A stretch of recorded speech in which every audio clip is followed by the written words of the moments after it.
Food and commodity prices may never return to what Tinubu met before fuel subsidy removal, presidency tells Nigerians.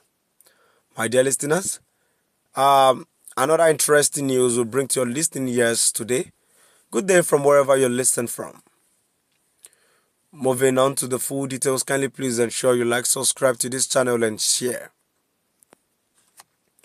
The Bola Ahmed Tinubu presidency has announced that the prices of foodstuffs and other essential commodities may never revert to their levels before the removal of fuel subsidies, despite ongoing economic reforms intended to stabilize the economy.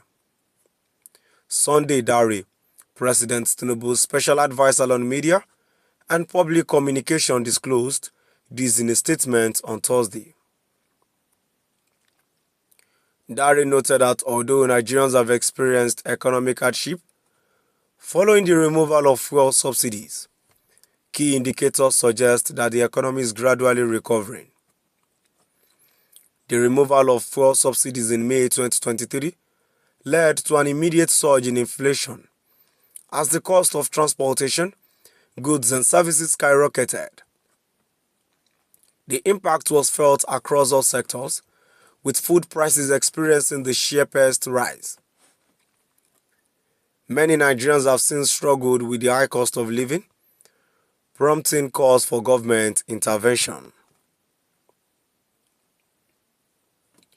However, in a statement on Thursday, Dare pointed to recent data from the National Bureau of Statistics (NBS), which showed that Nigeria's inflation rate has declined from 37.8% to 24.48% year-on-year after rebasing.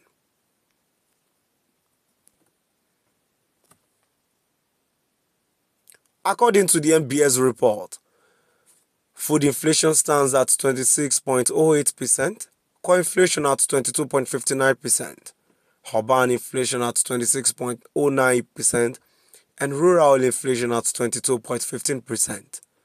The rebasing of the Consumer Price Index (CPI), which updated the price reference period to 2024 and the weight reference period to 2023, was described as a crucial step in aligning Nigeria's economy with current realities. Dare emphasized that while prices may not revert to pre-subsidy levels, they are beginning to stabilize across various sectors. Yes, prices are not back to the pre-subsidy removal regime. They probably may never be, but prices of foodstuffs and other services are dropping across the board. Multiple independent market surveys have confirmed this development, he stated. He argued that rebasing is a globally recognized economic practice that enhances the accuracy of economic data, enabling better policy decisions. Rebasing injects precision into policymaking by providing a panoramic view of a country's economic terrain, exposing both its strong and weak sectors. Vital information to guide investors is also provided, Dare added. The Tinubu administration has defended its economic policies, insisting that ongoing reforms in the oil sector and the shift towards local refining have started yielding positive results. Nigerian crude oil production has reportedly exceeded its quota, now standing at 1.75 million barrels per day, reducing its dependence on petroleum import and alleviating pressure on foreign exchange. The government also cited a recent Bloomberg Africa report, which acknowledged that Nigerians' fortunes appear to be looking up after nearly 2 years of painful economic reforms, and investors are taking notice.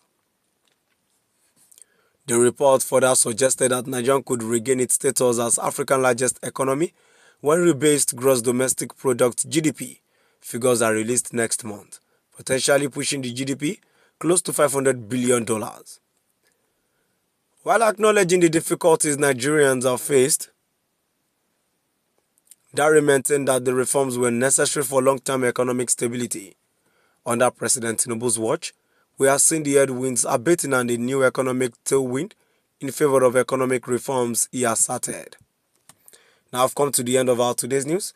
Moving down to the comment section, the first comment here says, only the Nigerians that are still living in limbo or Tinubu supporters are the only people surprised by this news.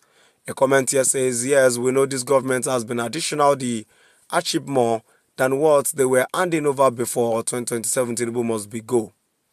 A comment too says, now people will believe in this government, I pity. I no kuku they own anybody vote again.